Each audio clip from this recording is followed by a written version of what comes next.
ಸ್ನೇಹಿತರೆ ನಮಸ್ತೆ, welcome to Chaitanya career academy. ಸ್ನೇಹಿತರೆ, ಇವತ್ತಿನ ಈ ವಿಡಿಯೋದಲ್ಲಿ ಮುಂಬರುವ ಕೆಸೆಟ್ ಪರೀಕ್ಷೆಗೆ ಸಂಬಂಧಪಟ್ಟ ಹಾಗೆ ಕೆಸೆಟ್ ಪರೀಕ್ಷೆಯ ಸಾಮಾನ್ಯ ಪತ್ರಿಕೆ ಜನರಲ್ ಪೇಪರ್ 1 ನಲ್ಲಿ ಬರುವಂತಹ ಒಂದು unit people development and environment, ಜನ, ಅಭಿವೃದ್ಧಿ ಮತ್ತು ಪರಿಸರ. ಸೊ ಈ ಒಂದು ಘಟಕದಲ್ಲಿ ಬರುವಂತಹ ಒಂದು ಕಾನ್ಸೆಪ್ಟ್ ಅಂತಾರಾಷ್ಟ್ರೀಯ ಪರಿಸರ ಒಪ್ಪಂದಗಳು, international environment treaties or environmental action plans. So ಇದಕ್ಕೆ ಸಂಬಂಧಪಟ್ಟ ಹಾಗೆ ಒಂದಷ್ಟು ವಿಚಾರಗಳನ್ನ ನಾನು ಡೀಟೇಲ್ ಆಗಿ ಇಲ್ಲಿ ಡಿಸ್ಕಸ್ ಮಾಡುವಂತಹ ಪ್ರಯತ್ನವನ್ನ ಮಾಡ್ತೇನೆ. ಸೊ ಇಲ್ಲಿ ನಾನು ಡಿಸ್ಕಸ್ ಮಾಡುವಂತಹ ಎಲ್ಲಾ ವಿಚಾರಗಳು ಕೂಡ ತುಂಬಾನೇ ಪ್ರಾಮುಖ್ಯವಾಗಿರುವಂತಹ ವಿಚಾರಗಳು ಆಗಿರ್ತವೆ. ಸೊ ಇಲ್ಲಿ ನಾನು ಡಿಸ್ಕಸ್ ಮಾಡುವಂತಹ ಟಾಪಿಕ್ ನ ಮೇಲೆ ನಿಮಗೆ ಕನಿಷ್ಠ 1 ರಿಂದ 2 ಪ್ರಶ್ನೆಗಳಾದ್ರೂ ಬರುವಂತ ಸಾಧ್ಯತೆ ಇದೆ. ಸೊ ಸ್ನೇಹಿತರೆ, ನೀವೆಲ್ಲರೂ ಕೂಡ ಕೆಸೆಟ್ ಪರೀಕ್ಷೆಯ ಸಾಮಾನ್ಯ ಪತ್ರಿಕೆಯ ಒಂದು ಸಿಲೆಬಸ್ ಅನ್ನ ಈಗಾಗಲೇ ನೋಡಿರ್ತೀರಿ. ಸೊ ಕೆಸೆಟ್ ಪರೀಕ್ಷೆಯ ಸಾಮಾನ್ಯ ಪತ್ರಿಕೆಯಲ್ಲಿ ಒಟ್ಟು 10 ಯೂನಿಟ್ಗಳನ್ನು ಕೊಟ್ಟಿದ್ದಾರೆ. ಅದರಲ್ಲಿ ಒಂದು unit people development and environment, ಜನರು, ಅಭಿವೃದ್ಧಿ ಮತ್ತು ಪರಿಸರ. ಇದರ ಸಿಲೆಬಸ್ ಅನ್ನು ಕೂಡ ನೀವು ಇಲ್ಲಿ ನೋಡಬಹುದು. ಸೊ ಅದರಲ್ಲಿ ಇಲ್ಲಿ ಏನೆಲ್ಲ ಸಿಲೆಬಸ್ ಇದೆ ಅಂತ ಹೇಳಿ ಡೀಟೇಲ್ ಆಗಿ ಇಲ್ಲಿ ಕೊಟ್ಟಿದ್ದಾರೆ. ಸೊ ಇಲ್ಲಿ ಇಂಟರ್ನ್ಯಾಷನಲ್ ಅಗ್ರಿಮೆಂಟ್ಸ್, ಎಫರ್ಟ್ಸ್, ಇದರಲ್ಲಿ ಯಾವ್ದೆಲ್ಲ ಟಾಪಿಕ್ ಗಳು ಬರ್ತವೆ ಅಂತ ಹೇಳಿದ್ರೆ ಇಲ್ಲಿ ಇಂಟರ್ನ್ಯಾಷನಲ್ ಅಗ್ರಿಮೆಂಟ್ ಗಳ ಬಗ್ಗೆ, ಅಂತಾರಾಷ್ಟ್ರೀಯ ಒಪ್ಪಂದಗಳ ಬಗ್ಗೆ ಒಂದಷ್ಟು ಸಂಕ್ಷಿಪ್ತವಾದಂತಹ ಮಾಹಿತಿಯನ್ನು ಇಲ್ಲಿ ತಿಳಿಸ್ತೇನೆ. ಹಾಗೆಯೇ ಮಾಂಟ್ರಿಯಲ್ ಪ್ರೋಟೋಕಾಲ್, ಮಾಂಟ್ರಿಯಲ್ ಶಿಷ್ಟಾಚಾರ, Rio summit, convention on biodiversity, Kyoto protocol, Paris agreement, international solar alliance, ಅಂತಾರಾಷ್ಟ್ರೀಯ ಸೌರ ಒಕ್ಕೂಟ, ಹಾಗೆಯೇ ಕೆಲವೊಂದಿಷ್ಟು ಮಾಡೆಲ್ ಕ್ವಶನ್ಸ್ ಗಳನ್ನ ಕೂಡ ನಾನಿಲ್ಲಿ ಸಾಲ್ವ್ ಮಾಡ್ತೇನೆ ಎಂಡ್ ಅಲ್ಲಿ. ಸೊ ನಾನು ಇಲ್ಲಿ ಪ್ರೆಸೆಂಟ್ ಮಾಡುವಂತಹ ಎಲ್ಲ ಕಂಟೆಂಟ್ ಗಳನ್ನು ನಮ್ಮ ಟೆಲಿಗ್ರಾಮ್ ಚಾನಲ್ ಅಲ್ಲಿ ಕೊಟ್ಟಿರ್ತೇವೆ. ನೀವು ಟೆಲಿಗ್ರಾಮ್ ಚಾನಲ್ ಅನ್ನ ಜಾಯಿನ್ ಆಗಿ ನಮ್ಮ ಈ ಸ್ಟಡಿ ಮೆಟೀರಿಯಲ್ ಗಳನ್ನ ಪಡಿಬಹುದು. ಸೊ ಟೆಲಿಗ್ರಾಮ್ ಚಾನಲ್ ನ ಲಿಂಕ್ ಅನ್ನು ನಮ್ಮ ವಿಡಿಯೋದ ಡಿಸ್ಕ್ರಿಪ್ಷನ್ ಅಲ್ಲಿ ಕೊಟ್ಟಿರ್ತೇವೆ. ನೋಡಿ, ಅಂತಾರಾಷ್ಟ್ರೀಯ ಒಪ್ಪಂದಗಳು ಅಥವಾ ಇಂಟರ್ನ್ಯಾಷನಲ್ ಅಗ್ರಿಮೆಂಟ್ಸ್ ಗಳಂತ ಹೇಳಿದ್ರೆ, so international agreements are formal understandings or commitments between 2 or more countries. An agreement between 2 countries is called bilateral agreement, while an agreement between several countries is called as multilateral agreement.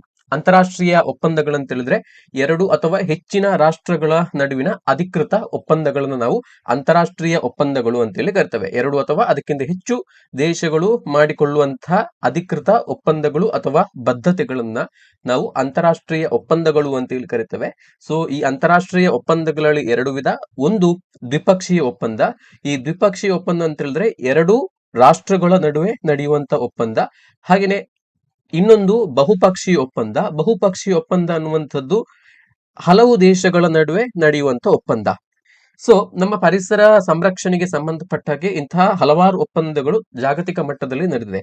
So ಅದರಲ್ಲಿ ಮೊದಲ ಬಾರಿಗೆ ನಡೆದಂತಹ ಒಂದು ಒಪ್ಪಂದ Montreal protocol ಅಥವಾ Montreal ಶಿಷ್ಟಾಚಾರ ಅಂತೇಳಿ ನಾವು ಕನ್ನಡದಲ್ಲಿ ಕರಿತೇವೆ. So the Montreal protocol finalised in year 1987.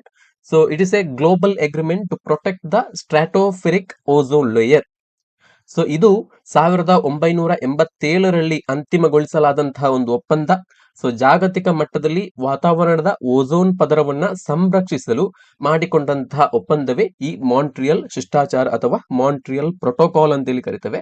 So ಈ ಒಪ್ಪಂದವನ್ನ ಸೆಪ್ಟೆಂಬರ್ 16, 1986ರಲ್ಲಿ ಮಾಡಿಕೊಳ್ಳಲಾಯಿತು. ಹಾಗೆಯೇ ಈ ಒಪ್ಪಂದ ಜನವರಿ 1, 1987ರಲ್ಲಿ ಜಾರಿಗೆ ಬಂತು. ಜನವರಿ 1, 1987ರಲ್ಲಿ. ಸೊ ಈ ಒಪ್ಪಂದಕ್ಕೆ ಸಂಬಂಧಪಟ್ಟಂತಹ ಎಲ್ಲ ಆಕ್ಷನ್ ಪ್ಲಾನ್ಸ್ ಗಳು ಕೂಡ ಜಾರಿಗೆ ಬಂತು.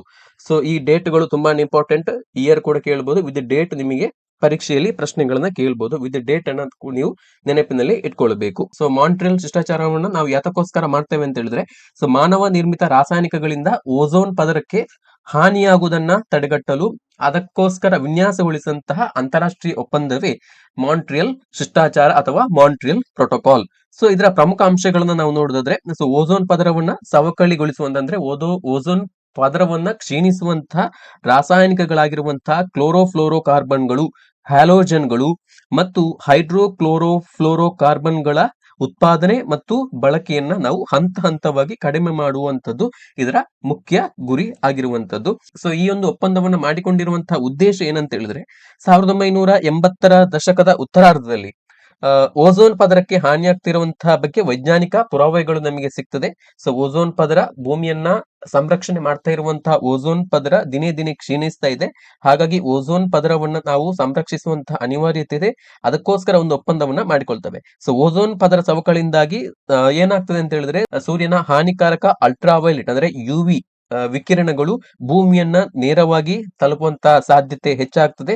ಹಾಗಾಗಿ ಮಾನವನ ಆರೋಗ್ಯದ ಮೇಲೆ ಹಾಗೂ ಪರಿಸರದ ಮೇಲೆ ಪ್ರತಿಕೂಲವಾದಂತಹ ಪರಿಣಾಮವನ್ನ ಬೀರುವಂತಹ ಸಾಧ್ಯತೆ ಇದೆ ಎಂಬಂತಹ ಒಂದು ಅಂಶ ವೈಜ್ಞಾನಿಕ ಸಂಶೋಧನೆಯಿಂದ ಬಯಲಾದ ನಂತರ ಈ ಒಂದು ಒಪ್ಪಂದವನ್ನ ಮಾಡಿಕೊಳ್ತವೆ. ಸೊ ಇದರ ಪರಿಣಾಮವಾಗಿ 1987ರಲ್ಲಿ ಮಾಂಟ್ರಿಯಲ್ ಪ್ರೋಟೋಕಾಲ್ಗೆ ಸಂಬಂಧಪಟ್ಟಾಗೆ ಒಂದು ಸಹಿಯನ್ನ ಹಾಕೊಳ್ಳಾಯಿತು. ಸೊ ಈ ಮಾಂಟ್ರಿಯಲ್ ಪ್ರೋಟೋಕಾಲ್ನ ಪ್ರಕಾರ ಸೊ ಈ ಓಝೋನ್ ಪದರವನ್ನ ಕ್ಷೀಣಿಸುವಂತಹ ರಾಸಾಯನಿಕಗಳ ಬಳಕೆಯನ್ನ ನಾವು ಕಡಿಮೆ ಮಾಡಬೇಕು. ಸೊ ಇಂತಹ 96 ರಾಸಾಯನಿಕಗಳ ಪಟ್ಟಿಯನ್ನ ನಾವು ಇದರಲ್ಲಿ ಸೇರಿಸ್ತೇವೆ. ಸೊ ಆ ರಾಸಾಯನಿಕಗಳ ಬಳಕೆ ಮತ್ತು ಉತ್ಪಾದನೆಯನ್ನು ನಾವು ಹಂತ ಹಂತವಾಗಿ ಈ ಮಾಂಟ್ರಿಯಲ್ ಪ್ರೋಟೋಕಾಲ್ಗೆ ಸಹಿಯನ್ನ ಹಾಕಿದಂತಹ ಎಲ್ಲ ರಾಷ್ಟ್ರಗಳು ಕೂಡ ತಮ್ಮ ತಮ್ಮ ದೇಶದಲ್ಲಿ ಅದಕ್ಕೆ ಸಂಬಂಧಪಟ್ಟಾಗೆ ಸಮರ್ಪಕವಾದಂತಹ ಕಾರ್ಯಸೂಚಿಯನ್ನ ಅಳವಡಿಸಿಕೊಳ್ಬೇಕು ಅನ್ನುವಂತಹ ಒಂದು ನಿರ್ಧಾರವನ್ನ ಒಪ್ಪಂದವನ್ನ ಈ ಒಪ್ಪಂದ ಮುಖಾಂತರ ಮಾಡಿಕೊಳ್ತೇವೆ.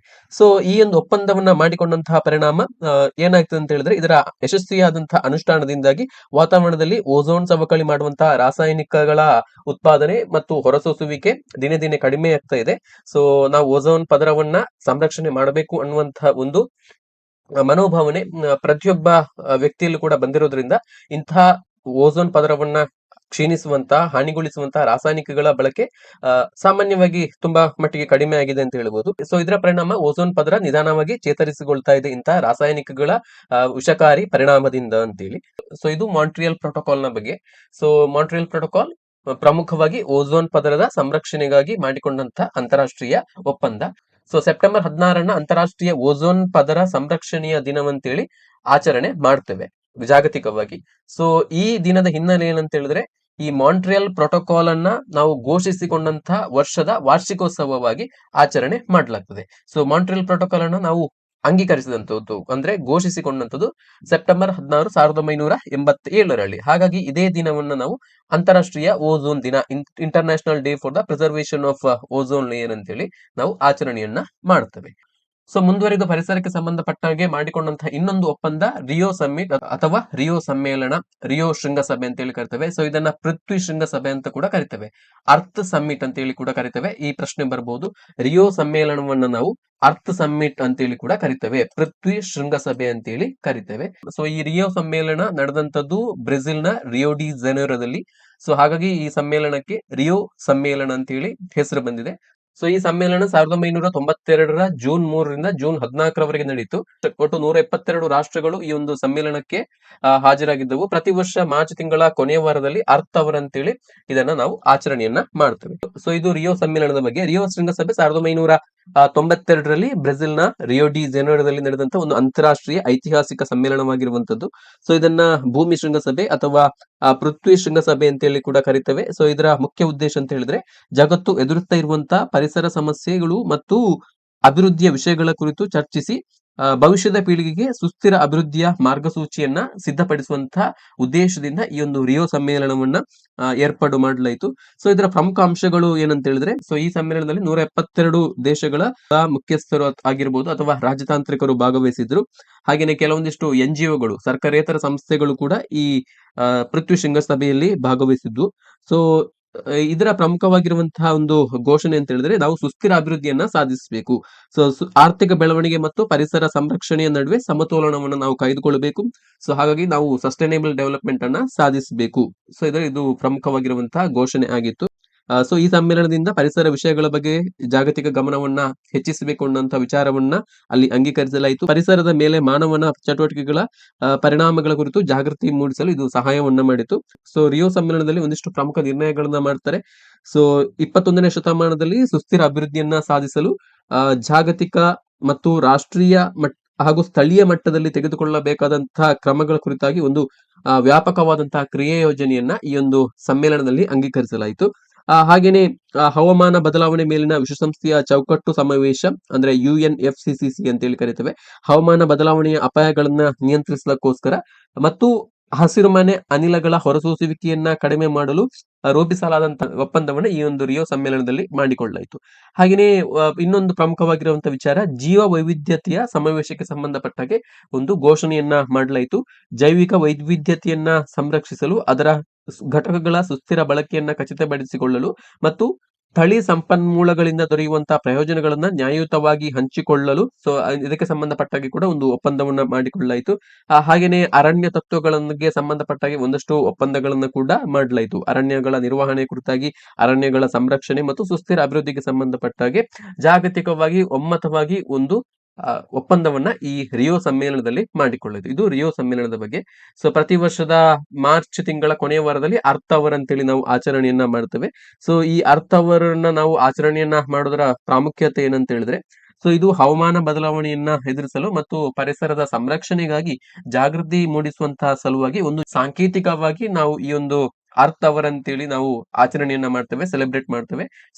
ಇಲ್ಲಿ ಈ ಸಂದರ್ಭದಲ್ಲಿ ಏನ್ ಮಾಡ್ಲಾಗ್ತದೆ ಅಂತ ಹೇಳಿದ್ರೆ, ಜನರು 1 ಗಂಟೆಗಳ ಕಾಲ ಅನಗತ್ಯ ದೀಪಗಳು ಮತ್ತು ವಿದ್ಯುತ್ ಉಪಕರಣಗಳನ್ನ ಆಫ್ ಮಾಡುವ ಮುಖಾಂತರ ನಾವು ನಮ್ಮ ಗ್ರಹವನ್ನ ರಕ್ಷಿಸಲು ಬದ್ಧರಾಗಿದ್ದೇವೆ, ಅದನ್ನು ನಾವು ಸಂರಕ್ಷಣೆ ಮಾಡ್ತೇವೆ ಅಂತೇಳಿ ಪ್ರಪಂಚಕ್ಕೆ ತೋರಿಸೋದಕ್ಕೋಸ್ಕರ ಸಾಂಕೇತಿಕವಾಗಿ ನಾವು ಅರ್ತ್ ಅವರನ್ನ ಮಾರ್ಚ್ ತಿಂಗಳ ಕೊನೆಯ ವಾರದಲ್ಲಿ ಆಚರಣೆಯನ್ನ ಮಾಡ್ತೇವೆ. ಇದು ವರ್ಷ ಪೂರ್ತಿ ಪರಿಸರ ಸ್ನೇಹಿ ಕಾರ್ಯಕ್ರಮಗಳನ್ನ ತೆಗೆದುಕೊಳ್ಳಲಿಕ್ಕೆ ನಮ್ಮನ್ನ ಪ್ರೇರೇಪಣೆ ನೀಡ್ತದೆ ಅಂತೇಳಿ ಇದನ್ನ ಮಾಡ್ತಾ ಇದ್ದೇವೆ, ಪ್ರತಿ ವರ್ಷ ಮಾಡ್ತೇವೆ. ನೆಕ್ಸ್ಟ್ ಬರುವಂತದ್ದು ಕನ್ವೆನ್ಷನ್ ಆನ್ ಬಯೋಲಾಜಿಕಲ್ ಡೈವರ್ಸಿಟಿ, ಜೀವ ವೈವಿಧ್ಯತೆಯ ಒಪ್ಪಂದ. 1992ರಲ್ಲಿ ಈ ಒಂದು ಒಪ್ಪಂದವನ್ನ ಮಾಡ್ತೇವೆ. ಇದು ರಿಯೋ ಡಿ ಜನರೋ ಸಮ್ಮೇಳನದಲ್ಲಿ ಮಾಡಿಕೊಂಡಂತಹ ಒಂದು ಒಪ್ಪಂದದ ಭಾಗ ಆಗಿತ್ತು. 1992ರಲ್ಲಿ ನಡೆದಂತಹ ರಿಯೋ ಡಿ ಜನರೋ ಸಮ್ಮೇಳನದಲ್ಲಿ ಈ ಒಂದು ಒಪ್ಪಂದಕ್ಕೆ ಸಹಿಯನ್ನ ಹಾಕಲಾಯಿತು. ಇದು ಜೀವ ವೈವಿಧ್ಯತೆಯ ಸಂರಕ್ಷಣೆಗಾಗಿ ಮಾಡಿಕೊಂಡಂತಹ ಒಂದು ಪ್ರಮುಖವಾಗಿರುವಂತಹ ಒಪ್ಪಂದ. ಈ ಒಪ್ಪಂದವನ್ನು 1992ರ ಜೂನ್ 5ರಂದು ರಿಯೋ ಡಿ ಜನರೋ ಬ್ರೆಜಿಲ್ನಲ್ಲಿ ಇದಕ್ಕೆ ಸಹಿಯನ್ನ ಹಾಕಲಾಯಿತು. ಮತ್ತು 1993ರ ಜೂನ್ 4ರವರೆಗೆ ಸದಸ್ಯ ರಾಷ್ಟ್ರಗಳ ಸೇರ್ಪಡೆಗಾಗಿ ಅವಕಾಶವನ್ನ ನೀಡಲಾಗಿತ್ತು. ಹಾಗೇನೆ ಈ ಜೀವ ವೈವಿಧ್ಯತೆಯ ಒಪ್ಪಂದ ಜಾರಿಗೆ ಬಂದಂತಹ ವರ್ಷ 1993ರ ಡಿಸೆಂಬರ್ 29ರಂದು ಜಾರಿಗೆ ಬಂತು. ಈ ಒಪ್ಪಂದ ನಡೆದಂತದ್ದು ರಿಯೋ ಡಿ ಜನರೋದಲ್ಲಿ, ಬ್ರೆಜಿಲ್ ನಲ್ಲಿ. ಹಾಗೇನೆ ಕೆಲವೊಂದಿಷ್ಟು ಇದಕ್ಕೆ ಸಂಬಂಧಪಟ್ಟ ಒಪ್ಪಂದಗಳು ಅಮೆರಿಕದಲ್ಲಿ ಕೂಡ ನಡೆಯಿತು. ಜೀವ ವೈವಿಧ್ಯತೆಯ ಒಪ್ಪಂದ ಅಥವಾ ಕನ್ವೆನ್ಷನ್ ಆನ್ ಬಯೋಲಾಜಿಕಲ್ ಡೈವರ್ಸಿಟಿ ಅನ್ನುವಂಥದ್ದು ಜೈವಿಕ ಮತ್ತು ನೈಸರ್ಗಿಕ ಸಂಪನ್ಮೂಲಗಳನ್ನ ರಕ್ಷಿಸುವ ಸಲುವಾಗಿ, ಸಂರಕ್ಷಿಸುವ ಸಲುವಾಗಿ ದೇಶಗಳ ನಡುವೆ ಮಾಡಿಕೊಟ್ಟಂತ ಒಂದು ಜಾಗತಿಕ ಒಪ್ಪಂದ ಆಗಿರುವಂತದ್ದು. ಈ ಒಪ್ಪಂದದ ಪ್ರಮುಖವಾಗಿರುವಂತಹ ಅಂಶಗಳನ್ನ ನಾವು ನೋಡಿದ್ರೆ, ಜೀವ ವೈವಿಧ್ಯತೆಯನ್ನ ಸಂರಕ್ಷಿಸುವಂತದ್ದು, conservation of biological diversity or biodiversity. ಹಾಗೇನೆ ಪರಿಸರ ವ್ಯವಸ್ಥೆಯನ್ನ ಸಂರಕ್ಷಣೆ ಮಾಡುವಂತದ್ದು, ಇಕೋಸಿಸ್ಟಮ್ ಅನ್ನ ನಾವು ಸಂರಕ್ಷಣೆ ಮಾಡುವಂತದ್ದು, ಕನ್ಸರ್ವ್ ಮಾಡುವಂತದ್ದು, ಜಾತಿಗಳು ಮತ್ತು ಅನುವಂಶೀಯ ವೈವಿಧ್ಯತೆಯನ್ನ ಕಾಪಾಡುವಂತದ್ದು, ಸ್ಪೀಶೀಸ್ ಅಂಡ್ ಜೆನೆಟಿಕ್ಸ್ ಡೈವರ್ಸಿಟಿಯನ್ನ ನಾವು ಕಾಪಾಡಿ ರಕ್ಷಿಸುವಂತದ್ದು.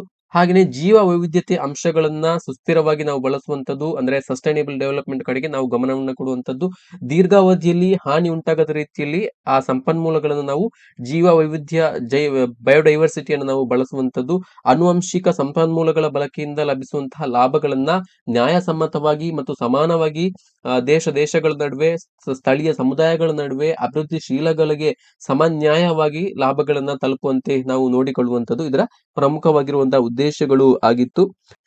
ನೆಕ್ಸ್ಟ್ ಮುಂದೆ ಬರುವಂತದ್ದು ಕ್ಯೋಟೋ ಪ್ರೋಟೋಕಾಲ್. ಈ ಕ್ಯೋಟೋ ಪ್ರೋಟೋಕಾಲ್ ಅನ್ನ 1997ರಲ್ಲಿ ಮಾಡಿಕೊಳ್ಳಾಯಿತು. ಕ್ಯೋಟೋ ಶಿಷ್ಟಾಚಾರ ಅಂತ ಹೇಳಿ ಕರೀತೇವೆ. ವಿಶ್ವಸಂಸ್ಥೆಯ ಸದಸ್ಯ ರಾಷ್ಟ್ರಗಳು ಜಾಗತಿಕವಾಗಿ ಹಸಿರುಮನೆ ಅನಿಲಗಳ ಉತ್ಪಾದನೆಯನ್ನ ಕಡಿಮೆ ಮಾಡುವಂತಹ ಒಪ್ಪಂದವನ್ನ ರಚಿಸಲು ಜಪಾನ್ನ ಕ್ಯೋಟೋ ಪಟ್ಟಣದಲ್ಲಿ ಒಂದು ಸಮ್ಮೇಳನವನ್ನ ನಡೆಸ್ತಾರೆ. ಹಾಗಾಗಿ ಈ ಒಪ್ಪಂದ ಕ್ಯೋಟೋದಲ್ಲಿ ನಡೆದಂತಹ ಕಾರಣ ಕ್ಯೋಟೋ ಶಿಷ್ಟಾಚಾರ ಅಥವಾ ಕ್ಯೋಟೋ ಪ್ರೋಟೋಕಾಲ್ ಅಂತ ಹೇಳಿ ಹೆಸರು ಬಂದಿದೆ. ಈ ಒಪ್ಪಂದವನ್ನ 11 ಡಿಸೆಂಬರ್ 1997ರಂದು ಜಪಾನ್ನ ಕ್ಯೋಟೋದಲ್ಲಿ ಅಂಗೀಕರಿಸಲಾಯಿತು. ಹಾಗೆಯೇ ಫೆಬ್ರವರಿ 16, 2005ರಂದು ಈ ಒಂದು ಶಿಷ್ಟಾಚಾರದ ಪ್ರಮುಖವಾಗಿರುವಂತಹ ಅಂಶಗಳು ಆಯಾಯ ದೇಶಗಳಲ್ಲಿ ಜಾರಿಗೆ ಬಂತು. ಇದರ ಪ್ರಮುಖವಾಗಿರುವಂತಹ ಉದ್ದೇಶ ಹಸಿರುಮನೆ ಅನಿಲಗಳ ಹೊರಸೂಸುವಿಕೆ ಮತ್ತು ಉತ್ಪಾದನೆಯನ್ನ ಕಡಿಮೆ ಮಾಡುವಂತದ್ದು. ಯಾವೆಲ್ಲ ಅನಿಲಗಳು ಹಸಿರುಮನೆ ಪರಿಣಾಮವನ್ನು ಉಂಟು ಮಾಡ್ತವೆ ಅಂತ ಹೇಳಿದ್ರೆ, ಗ್ರೀನ್ ಹೌಸ್ ಎಫೆಕ್ಟ್ ಅನ್ನು ಉಂಟು ಮಾಡ್ತವೆ ಅಂತ ಹೇಳಿದ್ರೆ, carbon dioxide, methane, nitrous oxide, N2O and hydrofluorocarbons, perfluorocarbons, ಹಾಗೇನೆ ಸಲ್ಫರ್ ಹೆಕ್ಸಾಫ್ಲೋರೈಡ್. ಇವೆಲ್ಲ ಪ್ರಮುಖವಾಗಿ ಹಸಿರುಮನೆ ಪರಿಣಾಮ ಅಥವಾ ಗ್ರೀನ್ ಹೌಸ್ ಎಫೆಕ್ಟ್ ಅನ್ನ ಉಂಟು ಮಾಡುವಂತಹ ಅನಿಲಗಳು ಆಗಿರ್ತವೆ. ಇಲ್ಲ ಅನಿಲಗಳ ಬಳಕೆಯನ್ನ ನಾವು ಕಡಿಮೆ ಮಾಡಬೇಕು, ಜಾಗತಿಕವಾಗಿ ಕಡಿಮೆ ಮಾಡಬೇಕು ಅನ್ನುವ ದೃಷ್ಟಿಯಿಂದ ಈ ಒಂದು ಒಪ್ಪಂದವನ್ನ ಮಾಡಿಕೊಳ್ಳಾಯಿತು. ಪ್ರಶ್ನೆಗಳು ನಿಮಗೆ ಬರಬಹುದು. Which of the following is a green house gas ಅಂತೇಳಿ ನಿಮಗೆ ಪ್ರಶ್ನೆಗಳು ಬರಬಹುದು. ಇಲ್ಲಿ ಕೊಟ್ಟಿರುವಂತಹ ಎಕ್ಸಾಂಪಲ್ಸ್ ಗಳನ್ನ ನೋಡ್ಕೊಳ್ಳಿ. ಇಂತಹದೇ ಪ್ರಶ್ನೆಗಳನ್ನ ಪ್ರೀವಿಯಸ್ ಇಯರ್ ಕ್ವಶನ್ ಪೇಪರ್ ಅಲ್ಲಿ ಕೇಳಿದ್ದಾರೆ. ಹಾಗಾಗಿ ನೀವು ಗ್ರೀನ್ ಹೌಸ್ ಗ್ಯಾಸ್ ಗಳನ್ನ ನೀವು ನೆನಪಿನಲ್ಲಿ ಇಟ್ಕೊಳ್ಬೇಕು. ಈ ಒಪ್ಪಂದದಿಂದ ಏನಾಯ್ತು ಅಂತ ಹೇಳಿದ್ರೆ, ಇದು ಅಭಿವೃದ್ಧಿ ಹೊಂದಿದ ದೇಶಗಳಿಗೆ ಅಂದ್ರೆ ಡೆವಲಪ್ಡ್ ಕಂಟ್ರೀಸ್ಗಳಿಗೆ ಹೊರಸೂಸುವಿಕೆ ಕಡಿತದ ಬಗ್ಗೆ ಕಡ್ಡಾಯ ಗುರಿಗಳನ್ನ ನಿಗದಿಪಡಿಸುತ್ತದೆ. ಈ ಗ್ರೀನ್ ಹೌಸ್ ಗ್ಯಾಸ್ಗಳ ಎಮಿಷನ್ ಕ್ವಾಂಟಿಟಿಯನ್ನ ಇಷ್ಟಕ್ಕೆ ಲಿಮಿಟ್ ಮಾಡಬೇಕು ಅನ್ನುವಂತ ಒಂದು ಗುರಿಯನ್ನ ಕೂಡ ಈ ಅಭಿವೃದ್ಧಿಶೀಲ ರಾಷ್ಟ್ರಗಳಿಗೆ ವಿಧಿಸುತ್ತದೆ. ಇದಕ್ಕೆ ಸಂಬಂಧಪಟ್ಟಾಗೆ ನಮ್ಮ ಭಾರತದ ಪಾತ್ರವನ್ನು ನೋಡಿದ್ರೆ, ಸೊ ಭಾರತ ಕೂಡ ಕ್ಯೋಟೋ ಪ್ರೋಟೋಕಾಲ್ಗೆ ಸಹಿಯನ್ನ ಮಾಡಿ ಅದನ್ನ ಅನುಮೋದಿಸ್ತದೆ. ಸೊ ಭಾರತದ ನಿಲುವು ಏನ್ ಹೇಳ್ತದೆ ಅಂತ ಹೇಳಿದ್ರೆ, ಅಭಿವೃದ್ಧಿಶೀಲ ರಾಷ್ಟ್ರವಾಗಿ ಭಾರತಕ್ಕೆ ಈ ಶಿಷ್ಟಾಚಾರದ ಅಡಿಯಲ್ಲಿ ಯಾವುದೇ ಕಡ್ಡಾಯ ಹೊರಸೂಸುವಿಕೆ ಕಡಿತದ ಗುರಿಗಳನ್ನ ನಿಗದಿಪಡಿಸಿರ್ಲಿಲ್ಲ. ಇಷ್ಟಕ್ಕೆ ಲಿಮಿಟ್ ಮಾಡಬೇಕು ಅಂತೇಳಿ ಲಿಮಿಟ್ ಮಾಡಿರ್ಲಿಲ್ಲ. ಅದು ಡೆವಲಪ್ಡ್ ಕಂಟ್ರೀಸ್ ಗಳಿಗೆ ಮಾತ್ರ ಮಾಡಿದ್ದಂಥದ್ದು. ಡೆವಲಪಿಂಗ್ ಕಂಟ್ರೀಸ್, ನಮ್ಮ ಭಾರತ ಡೆವಲಪಿಂಗ್ ಕಂಟ್ರಿ, ಇನ್ನು ಕೂಡ ಅಭಿವೃದ್ಧಿಶೀಲ ರಾಷ್ಟ್ರ ಅಂತೇಳಿ ಸೊ ಕನ್ಸಿಡರ್ ಮಾಡ್ತಾರೆ. ಹಾಗಾಗಿ ಭಾರತಕ್ಕೆ ಇಂತಿಷ್ಟೇ ಪ್ರಮಾಣದಲ್ಲಿ ನೀವು ನಿಯಂತ್ರಿಸಬೇಕಂತೇಳಿ ಗುರಿಯನ್ನ ಕೊಟ್ಟಿರ್ಲಿಲ್ಲ. ಭಾರತ ಕೂಡ ಅದಕ್ಕೆ ನಾವು ಬದ್ಧ ಆಗಿರ್ತೇವೆ ಅಂತೇಳಿ ಹೇಳಿತ್ತು. ಒಟ್ಟಾರೆಯಾಗಿ ನಾವು ಹೇಳುದಿದ್ರೆ, ಕ್ಯೋಟೋ ಪ್ರೋಟೋಕಾಲ್ ಅಥವಾ ಕ್ಯೋಟೋ ಶಿಷ್ಟಾಚಾರ ಅನ್ನುವಂಥದ್ದು ಜಾಗತಿಕ ತಾಪಮಾನ ಏರಿಕೆಯನ್ನ ಎದುರಿಸಲು ಹಸಿರುಮನೆ ಅನಿಲಗಳ ಹೊರಸೂಸುವಿಕೆಯನ್ನ ಕಡಿಮೆ ಮಾಡೋದಕ್ಕೋಸ್ಕರ ಕೈಗಾರಿಕೀಕರಣಗೊಂಡಂತಹ ರಾಷ್ಟ್ರಗಳನ್ನ ನಿರ್ಬಂಧಿಸುವಂತ ಮೊದಲ ದೊಡ್ಡ ಅಂತಾರಾಷ್ಟ್ರೀಯ ಒಪ್ಪಂದ ಆಗಿತ್ತು. ಈ ಡೆವಲಪ್ಡ್ ಕಂಟ್ರೀಸ್ ಗಳಿಂದಲೇ ಹೆಚ್ಚಾಗಿ ಗ್ರೀನ್ ಹೌಸ್ ಗ್ಯಾಸ್ಗಳು ಎಮಿಷನ್ ಆಗುವಂತದ್ದು. ಹಾಗಾಗಿ ಈ ದೇಶಗಳಿಗೆ ನಿಗದಿತವಾದಂತಹ ಒಂದು ಲಿಮಿಟ್ ಗಳನ್ನ ಫಿಕ್ಸ್ ಮಾಡಬೇಕು. ಲಿಮಿಟ್ ಗಳನ್ನ ಫಿಕ್ಸ್ ಮಾಡಲಾಯಿತು. ಸೊ ಆ ಮುಖಾಂತರ ಆ ದೇಶಗಳಲ್ಲೇ ಕೈಗಾರಿಕೆಯಿಂದ ರಿಲೀಸ್ ಆಗುವಂತ ಎಮಿಷನ್ ಆಗುವಂತ ಗ್ರೀನ್ ಹೌಸ್ ಗ್ಯಾಸ್ಗಳ ಬಳಕೆಗೆ ಒಂದು ಕಡಿವಾಣವನ್ನ ಹಾಕಲಾಯಿತು. ಇದಕ್ಕೆ ಸಂಬಂಧಪಟ್ಟಂತ ಕಠಿಣ ಕಾರ್ಯಸೂಚಿಯನ್ನ ನಿಗದಿ ಮಾಡಲಾಯಿತು. ಸೊ ಈ ಗ್ರೀನ್ ಹೌಸ್ ಗ್ಯಾಸ್ಗಳ ಬಗ್ಗೆ ನೀವು ನೆನಪಿನಲ್ಲಿ ಇಟ್ಕೊಳ್ಳಬೇಕು, ಎಲ್ಲವನ್ನು ಕೂಡ ನೀವು ನೋಡ್ಕೊಳ್ಳಬೇಕು. ಸೊ ನೆಕ್ಸ್ಟ್ ಪರಿಸರಕ್ಕೆ ಸಂಬಂಧಪಟ್ಟ ಹಾಗೆ ಬಂದಂತ ಇನ್ನೊಂದು ಒಪ್ಪಂದ ಅಂತ ಹೇಳಿದ್ರೆ ಅದು ಪ್ಯಾರಿಸ್ ಒಪ್ಪಂದ ಅಥವಾ ಪ್ಯಾರಿಸ್ ಅಗ್ರಿಮೆಂಟ್ ಅಂತ ಹೇಳಿ ಕರೀತೇವೆ. So it was held from 30th November 2015 to 12th December 2015. ಸೊ ಇದು ನಡೆದಂತದ್ದು ಫ್ರಾನ್ಸ್ ನ ರಾಜಧಾನಿ ಪ್ಯಾರಿಸ್ ನಲ್ಲಿ. ಹಾಗಾಗಿ ಇದಕ್ಕೆ ಪ್ಯಾರಿಸ್ ಒಪ್ಪಂದ ಅಥವಾ ಪ್ಯಾರಿಸ್ ಅಗ್ರಿಮೆಂಟ್ ಅಂತ ಹೇಳಿ ಹೆಸರು ಬಂದಿದೆ. So with due concern of the mankind 196 countries had gathered in Paris for an universal agreement to work together towards restricting the rise in temperature. ಜಾಗತಿಕ ತಾಪಮಾನ ಏರಿಕೆಯ ಕುರಿತಾಗಿ ಅದನ್ನ ನಿವಾರಿಸುವ ದೃಷ್ಟಿಯಿಂದ ಮಾಡಿಕೊಂಡಂತ ಒಪ್ಪಂದವೇ ಪ್ಯಾರಿಸ್ ಒಪ್ಪಂದ. ಈಗಾಗಲೇ ಹೇಳಿದಾಗೆ ಇದು 2015 ನವೆಂಬರ್ 30ರಿಂದ ಡಿಸೆಂಬರ್ 12ರವರೆಗೆ ನಡೆಯಿತು. 2015ರಲ್ಲಿ ನಡೆದಂತದ್ದು ಫ್ರಾನ್ಸ್ ನ ರಾಜಧಾನಿ ಪ್ಯಾರಿಸ್ ನಲ್ಲಿ ನಡೆದಂತದ್ದು. ಮಾನವ ಸಂರಕ್ಷಣೆಯ ಹಿತಚಿಂತನೆಯೊಂದಿಗೆ 196 ದೇಶಗಳು ಈ ಒಂದು ಪ್ಯಾರಿಸ್ ಒಪ್ಪಂದಕ್ಕೆ ಸಹಿಯನ್ನ ಹಾಕ್ತವೆ. ತಾಪಮಾನ ಏರಿಕೆಯನ್ನ ನಿಯಂತ್ರಿಸಲು ಪರಸ್ಪರ ಸಹಕಾರದ ಸಾಮೂಹಿಕ ಒಪ್ಪಂದಕ್ಕೆ ಸಹಿಯನ್ನ ಹಾಕ್ತವೆ. ಈ ಒಪ್ಪಂದವನ್ನು ನಾವು ಪ್ಯಾರಿಸ್ ಒಪ್ಪಂದ ಅಂತ ಹೇಳಿ ಕರೀತೇವೆ. 2015ರಲ್ಲಿ ನಡೆದಂತಹ ಒಂದು ಪರಿಸರ ಒಪ್ಪಂದ. The agreement reaffirms the goal of keeping average warming below 2 degree Celsius. 2 ಡಿಗ್ರಿಗಳಷ್ಟು ನಾವು ತಾಪಮಾನವನ್ನ ಕಡಿಮೆ ಮಾಡಬೇಕು, ಜಾಗತಿಕವಾಗಿ ಕಡಿಮೆ ಮಾಡಬೇಕು ಅನ್ನುವಂತ ಒಂದು ಗುರಿಯನ್ನ ಹೊಂದಿತ್ತು. Also urging parties to pursue efforts to limit it to 1.5 degree Celsius. So ಆದಷ್ಟು ನಾವು 1.5 ಡಿಗ್ರಿ ಸೆಲ್ಸಿಯಸ್ಗೆ ನಾವು ಅದನ್ನ ಇಳಿಸಬೇಕು ಅನ್ನುವಂತ ಒಂದು ಗುರಿಯನ್ನ ಹಾಕಿಕೊಂಡಿದ್ದವು. Climate resilience and low green house gas emission development to increase food production. So ನಾವು ಸಾಧ್ಯವಾದಷ್ಟು ಹವಾಮಾನ ಬದಲಾವಣೆಗೆ ನಾವು ಒಂದು ತಡೆಯನ್ನ ಕೊಡಬೇಕು. ಹಾಗೇನೆ ಈ ಗ್ರೀನ್ ಹೌಸ್ ಗ್ಯಾಸ್ಗಳ ಬಳಕೆಯನ್ನ ನಾವು ಕಡಿಮೆ ಮಾಡಬೇಕು, ಅವುಗಳ ಉತ್ಪಾದನೆ ಮತ್ತು ಹೊರಸೂಸುವಿಕೆಯನ್ನ ಕಡಿಮೆ ಮಾಡಬೇಕು ಅನ್ನುವಂತ ಒಂದು ಒಪ್ಪಂದವನ್ನ ಮಾಡಿಕೊಳ್ತಾರೆ. ಸೊ ಹವಾಮಾನ ಬದಲಾವಣೆಯ ಪರಿಣಾಮಗಳನ್ನ ಎದುರಿಸಲು ಹಾಗೂ ಜಾಗತಿಕ ತಾಪಮಾನದ ಏರಿಕೆಯನ್ನ ನಿಯಂತ್ರಿಸಲು ಜಗತ್ತಿನ ಎಲ್ಲಾ ರಾಷ್ಟ್ರಗಳು ಒಟ್ಟಾಗಿ ಕೆಲಸ ಮಾಡುವುದು ಇದರ ಪ್ರಮುಖವಾಗಿರುವಂತಹ ಉದ್ದೇಶ ಆಗಿರುತ್ತದೆ.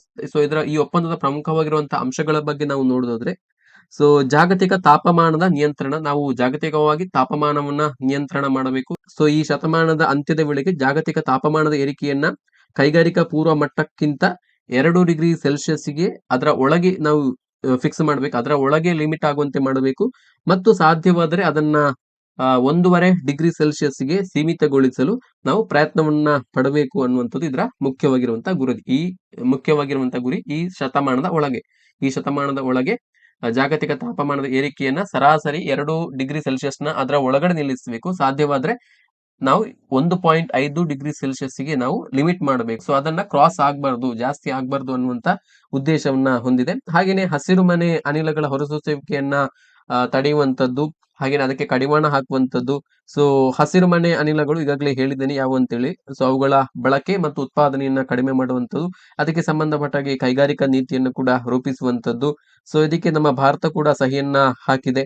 ಸೊ ಹಾಗೇನೆ ಇದಕ್ಕೆ ಸಂಬಂಧಪಟ್ಟಾಗೆ ರಾಷ್ಟ್ರೀಯ ಕಾರ್ಯಸೂಚಿಯನ್ನು ಕೂಡ ಅದು ಮಾಡಿಕೊಂಡು ತನ್ನದೇ ಆದಂತಹ ರೀತಿಯಲ್ಲಿ ಈ ಎಲ್ಲ ಅಲ್ಲಿ ಮಾಡಿಕೊಂಡಿರುವಂತ ಒಪ್ಪಂದಗಳಿಗೆ ಬದ್ಧವಾಗಿದ್ದುಕೊಂಡು ಆ ಇದಕ್ಕೆ ಸಂಬಂಧಪಟ್ಟ ಹಾಗೆ ಪ್ರಯತ್ನವನ್ನ ಮಾಡ್ತಾ ಇದೆ. ಸೊ ಈ ಪ್ಯಾರಿಸ್ ಒಪ್ಪಂದ ಹವಾಮಾನ ಬದಲಾವಣೆಯ ಅಪಾಯಗಳನ್ನ ಕಡಿಮೆ ಮಾಡಲು ಮತ್ತು ಸುಸ್ಥಿರ ಅಭಿವೃದ್ಧಿಯ ಗುರಿಗಳನ್ನ ಸಾಧಿಸಲು ಪ್ಯಾರಿಸ್ ಒಪ್ಪಂದ ಒಂದು ಪ್ರಮುಖವಾಗಿರುವಂತಹ ಒಂದು ಒಪ್ಪಂದ ಆಗಿರುವಂತ. ಸೊ ಇದು ಇಡೀ ವಿಶ್ವ ಸಮುದಾಯವನ್ನ ಒಂದೇ ವೇದಿಕೆಗೆ ತಂದು ಜಂಟಿಯಾಗಿ ಹವಾಮಾನ ಸಮಸ್ಯೆಯನ್ನ ನಿಭಾಯಿಸುವಂತ ಒಂದು ಮಾರ್ಗಸೂಚಿಯಾಗಿದೆ ಅಂತ ಹೇಳ್ಬಹುದು. ಹಾಗಾಗಿ ಪರಿಸರ ಸಂರಕ್ಷಣೆಯ ಹಿತದೃಷ್ಟಿಯಿಂದ 2015ರಲ್ಲಿ ಮಾಡಿಕೊಂಡಂತಹ ಪ್ಯಾರಿಸ್ ಒಪ್ಪಂದ ತುಂಬಾನೇ ಮಹತ್ವವಾಗಿರುವಂತಹ ಒಪ್ಪಂದ ಅಂತ ಹೇಳ್ಬಹುದು.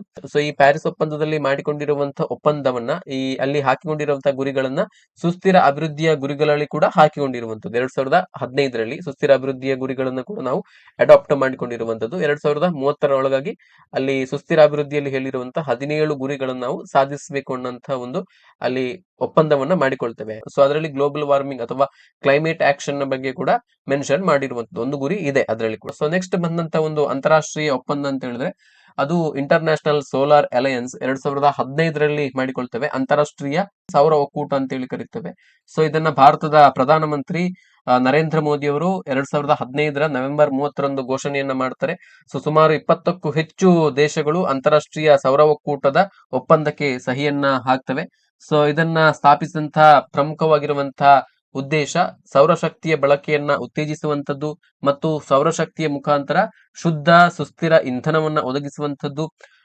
ಸೊ ಇದರ ಕೇಂದ್ರ ಕಚೇರಿ ನಮ್ಮ ದೇಶದಲ್ಲೇ ಇದೆ, ಹರಿಯಾಣದ ಗುರುಗಾಂವ್ನಲ್ಲಿದೆ. ಸೊ ಇದರ ಪ್ರಮುಖವಾಗಿರುವಂತಹ ಗುರಿ ಸೌರಶಕ್ತಿಯ ಬಳಕೆಯನ್ನು ಹೆಚ್ಚಿಸುವಂತದ್ದು. ಈ ಮುಖಾಂತರ ಹಸಿರುಮನೆ ಅನಿಲಗಳ ಹೊರಸೂಸುವಿಕೆಯನ್ನ ಕಡಿಮೆ ಮಾಡುವಂತದ್ದು, ಪರಿಸರ ಹಾನಿಯನ್ನ ಕಡಿಮೆ ಮಾಡುವಂತದ್ದು, ಸುಸ್ಥಿರ ಇಂಧನ ಈ ಮುಖಾಂತರ ಸುಸ್ಥಿರ ಇಂಧನ ಉತ್ಪಾದನೆಯ ಮುಖಾಂತರ ಹವಾಮಾನ ಬದಲಾವಣೆಯ ವಿರುದ್ಧ ನಾವು ಹೋರಾಡುವಂತದ್ದು ಇದರ ಪ್ರಮುಖವಾಗಿರುವಂತಹ ಉದ್ದೇಶ ಆಗಿದೆ.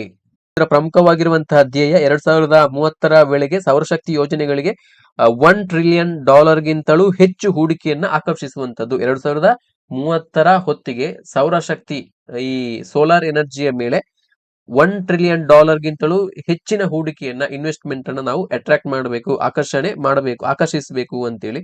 ಆ ಮುಖಾಂತರ ನಾವು ಸೌರಶಕ್ತಿಯ ಬಳಕೆಗೆ ಹೆಚ್ಚಿನ ಅವಕಾಶ ಒದಗಿಸಿಕೊಡಬೇಕು.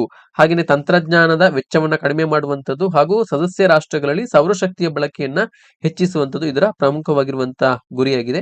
ಸೊ ಆರಂಭದಲ್ಲಿ 20 ಸದಸ್ಯ ರಾಷ್ಟ್ರಗಳು ಇದಕ್ಕೆ ಸಹಿಯನ್ನ ಹಾಕಿತು. ಸೊ ಇದು ಶಕ್ತಿ ಭದ್ರತೆ ಮತ್ತು ಶಕ್ತಿಯ ಪರಿವರ್ತನೆಗೆ ಸಂಬಂಧಪಟ್ಟಂತ ಸದಸ್ಯ ರಾಷ್ಟ್ರಗಳಿಗೆ ಸಹಾಯವನ್ನ ಮಾಡುತ್ತದೆ. ಕೃಷಿ, ಆರೋಗ್ಯ ಮತ್ತು ವಿದ್ಯುತ್ ಉತ್ಪಾದನೆಯಂತಹ ವಲಯಗಳಲ್ಲಿ ಸೌರಶಕ್ತಿಯ ಬಳಕೆಯನ್ನ ಹೆಚ್ಚಿಸುವ ದೃಷ್ಟಿಯಿಂದ ಕಾರ್ಯಕ್ರಮಗಳನ್ನ ಯೋಜನೆಗಳನ್ನ ಮಾಡ್ಲಿಕ್ಕೆ ಇದು ಸಹಕಾರವನ್ನ ಮಾಡ್ತದೆ. ಸೊ ನಮ್ಮ ಭಾರತ ಸರ್ಕಾರ ಕೂಡ 2024ರಲ್ಲಿ ಈ ಒಂದು ಸೌರಶಕ್ತಿಯ ಬಳಕೆಗೆ ಹೆಚ್ಚಿನ ಪ್ರೋತ್ಸಾಹವನ್ನ ನೀಡುವ ದೃಷ್ಟಿಯಿಂದ ಹರ್ ಘರ್ ಮುಫ್ತ್ ಬಿಜಿಲಿ ಯೋಜನೆ ಅಂತೇಳಿ ಒಂದು ಸೋಲಾರ್ ಸಬ್ಸಿಡಿ ಯೋಜನೆಯನ್ನ ಕೂಡ ಪ್ರಧಾನಮಂತ್ರಿಗಳು ಘೋಷಣೆಯನ್ನ ಮಾಡ್ತಾರೆ. ಸೊ ಈ ಮುಖಾಂತರ ಈ ಸೌರಶಕ್ತಿ ಯೋಜನೆಗೆ ಸಬ್ಸಿಡಿಯನ್ನ ಕೊಡುವಂತದ್ದು, ಸೋಲಾರ್ ಪ್ಯಾನೆಲ್ ಅನ್ನ ಖರೀದಿ ಮಾಡುವಂತ ಸಂದರ್ಭದಲ್ಲಿ ಗ್ರಾಹಕರಿಗೆ ಸಾಕಷ್ಟು ರೀತಿಯಲ್ಲಿ ಸಬ್ಸಿಡಿಯನ್ನ ಕೊಡುವ ಮುಖಾಂತರ ಸೌರಶಕ್ತಿಯ ಬಳಕೆಗೆ ಹೆಚ್ಚಿನ ಒತ್ತನ್ನ ಕೊಡುವಂತಹ ಉದ್ದೇಶದಿಂದ ಭಾರತ ಸರ್ಕಾರ ಕೂಡ ಯೋಜನೆಗಳನ್ನ ಹಾಕಿಕೊಳ್ತಾ ಇದೆ. ಸೊ ಇವಿಷ್ಟು ಪ್ರಮುಖವಾಗಿ ಪರಿಸರಕ್ಕೆ ಸಂಬಂಧಪಟ್ಟ ಹಾಗೆ ಏರ್ಪಡಿರುವಂತಹ ಒಪ್ಪಂದಗಳು. ಸೊ ಇವೆಲ್ಲದ ಸಾಕಷ್ಟು ಒಪ್ಪಂದಗಳು ಕೂಡ ನಡೆದಿದ್ದಾವೆ. ಸೊ ಅದರ ಬಗ್ಗೆ ಕೆಸೆಟ್ ಪರೀಕ್ಷೆಯಲ್ಲಿ ನಿಮಗೆ ಸಿಲೆಬಸ್ ಅನ್ನ ಕೊಟ್ಟಿಲ್ಲ, ಹಾಗಾಗಿ ನೀವು ಇಷ್ಟನ್ನ ಓದಿದ್ರೆ ಸಾಕು. ಸೊ ಈಗಾಗಲೇ ನಾವು ಪರಿಸರಕ್ಕೆ ಸಂಬಂಧಪಟ್ಟಂತಹ ಒಟ್ಟು 6 ಒಪ್ಪಂದಗಳು ಅಥವಾ ಬದ್ಧತೆಗಳು ಅಥವಾ ಒಕ್ಕೂಟಗಳಿಗೆ ಸಂಬಂಧಪಟ್ಟ ಹಾಗೆ ನೋಡಿದ್ದೇವೆ, ಡೀಟೇಲ್ ಆಗಿ ನೋಡಿದ್ದೇವೆ. ಸೊ ಮೊದಲನೇದಾಗಿ ಮಾಂಟ್ರಿಯಲ್ ಪ್ರೋಟೋಕಾಲ್, ಮಾಂಟ್ರಿಯಲ್ ಶಿಷ್ಟಾಚಾರ 1987ರಲ್ಲಿ ಕೆನಡಾದ ಮಾಂಟ್ರಿಯಲ್ ನಲ್ಲಿ ಮಾಡಿಕೊಂಡಂತ ಒಪ್ಪಂದ. ಸೊ ಇದು ಜಾರಿಗೆ ಬಂದಂತದ್ದು 1989ರಲ್ಲಿ. ಈ ಸ್ಲೈಡ್ ಅನ್ನ ನೀವು ನೋಡ್ಕೊಳ್ಳಿ, ಇದು ವೆರಿ ವೆರಿ ಇಂಪಾರ್ಟೆಂಟ್. 1989ರಲ್ಲಿ. ಸೊ ಇದನ್ನು ಮಾಡಿಕೊಂಡಂತಹ ಉದ್ದೇಶ ಓಝೋನ್ ಪದರವನ್ನ ಸಂರಕ್ಷಿಸುವ ಸಲುವಾಗಿ. ಓಝೋನ್ ಪದರವನ್ನ ಕ್ಷೀಣಿಸುವಂತಹ ರಾಸಾಯನಿಕಗಳ ಬಳಕೆಯನ್ನ ಕಡಿಮೆ ಮಾಡುವಂತದ್ದು. ಆ ದೃಷ್ಟಿಯಿಂದ ಮಾಡಿಕೊಂಡಂತ ಒಪ್ಪಂದವೇ ಮಾಂಟ್ರಿಯಲ್ ಪ್ರೋಟೋಕಾಲ್ ಅಥವಾ ಮಾಂಟ್ರಿಯಲ್ ಶಿಷ್ಟಾಚಾರ. ಸೊ ಕೆಸೆಟ್ ಪರೀಕ್ಷೆಯಲ್ಲಿ ನಿಮಗೆ ಮ್ಯಾಚ್ ದ ಫಾಲೋವಿಂಗ್ ಕ್ವಶನ್ಸ್ ಗಳು ಬರಬಹುದು. ಸೊ ಎಲ್ಲಾ ಒಪ್ಪಂದಗಳನ್ನ ಕೊಟ್ಟು ಮ್ಯಾಚ್ ದ ಫಾಲೋವಿಂಗ್ ಕ್ವಶನ್ಸ್ ಗಳು ಬರಬಹುದು. ಹಾಗೆ ರಿಯೋ ಸಮ್ಮೇಳನ, ಇದನ್ನ ಪೃಥ್ವಿ ಶೃಂಗ ಸಭೆ ಅಂತ ಹೇಳಿ ಕೂಡ ಕರಿತೇವೆ, ಅರ್ತ್ ಸಮಿಟ್ ಅಂತ ಕೂಡ ಕರಿತೇವೆ. ಇದು 1992ರಲ್ಲಿ ಬ್ರೆಜಿಲ್ ನ ರಿಯೋ ಡಿ ಜನರೋದಲ್ಲಿ ನಡೆದಂತ ಒಪ್ಪಂದ. ಹಾಗಾಗಿ ಇದಕ್ಕೆ ರಿಯೋ ಸಮಿಟ್ ಅಂತೇಳಿ ಹೆಸರು ಬಂದಿದೆ. ಸೊ ಇದರ ಪ್ರಮುಖವಾಗಿರುವಂತಹ ಉದ್ದೇಶ ಎನ್ವಿರಾನ್ಮೆಂಟ್ ಪ್ರೊಟೆಕ್ಷನ್, ಪರಿಸರದ ಸಂರಕ್ಷಣೆ ಹಾಗೇನೆ ಸುಸ್ಥಿರ ಅಭಿವೃದ್ಧಿ. ಸೊ ಈ ರಿಯೋ ಶೃಂಗಸಭೆಯಲ್ಲಿ ಇನ್ನೊಂದು ಪರಿಸರಕ್ಕೆ ಸಂಬಂಧಪಟ್ಟಾಗೆ ಪರಿಸರ ಸಂರಕ್ಷಣೆಯ ಸಲುವಾಗಿ conservation of biodiversity, with respect to conservation of biodiversity ಇನ್ನೊಂದು ಒಪ್ಪಂದವನ್ನ ಮಾಡಿಕೊಳ್ಳಲಾಗ್ತದೆ. ಕನ್ವೆನ್ಷನ್ ಆನ್ ಬಯೋಲಾಜಿಕಲ್ ಡೈವರ್ಸಿಟಿ 1992ರಲ್ಲಿ ರಿಯೋ ಡಿ ಜನರೋದಲ್ಲಿ ನಡೆದಂತಹ ರಿಯೋ ಸಮ್ಮಿಟ್ ಅಲ್ಲಿ ಮಾಡಿಕೊಂಡಂತ ಒಪ್ಪಂದ. 1993ರಲ್ಲಿ ಈ ಒಂದು ಒಪ್ಪಂದ ಜಾರಿಗೆ ಬರ್ತದೆ. ಸೊ ಇದರ ಪ್ರಮುಖವಾಗಿರುವಂತಹ ಉದ್ದೇಶ ಕನ್ಸರ್ವೇಷನ್ ಆಫ್ ಬಯೋಡೈವರ್ಸಿಟಿ, ಜೀವ ವೈವಿಧ್ಯತೆಯ ಸಂರಕ್ಷಣೆ. ಜೀವ ವೈವಿಧ್ಯತೆಯನ್ನ ನಾವು ರಕ್ಷಣೆ ಮಾಡಬೇಕು. ಯಾವುದೇ ಒಂದು ಸಂತತಿ ಭೂಮಿಯಿಂದ ನಶಿಸಿ ಹೋಗದ ಹಾಗೆ ನಾವು ಅವುಗಳನ್ನ ಕಾಪಾಡಿ ಸಂರಕ್ಷಿಸಬೇಕು ಅನ್ನೋ ದೃಷ್ಟಿಯಿಂದ ಈ ಒಂದು ಒಪ್ಪಂದವನ್ನ ಮಾಡಿಕೊಳ್ಳಲಾಗಿದೆ. ಹಾಗೇನೆ ನೆಕ್ಸ್ಟ್ 1997ರಲ್ಲಿ ಕ್ಯೋಟೋ ಶಿಷ್ಟಾಚಾರ, ಕ್ಯೋಟೋ ಪ್ರೋಟೋಕಾಲ್ ಅನ್ನ ಮಾಡಿಕೊಳ್ತೇವೆ.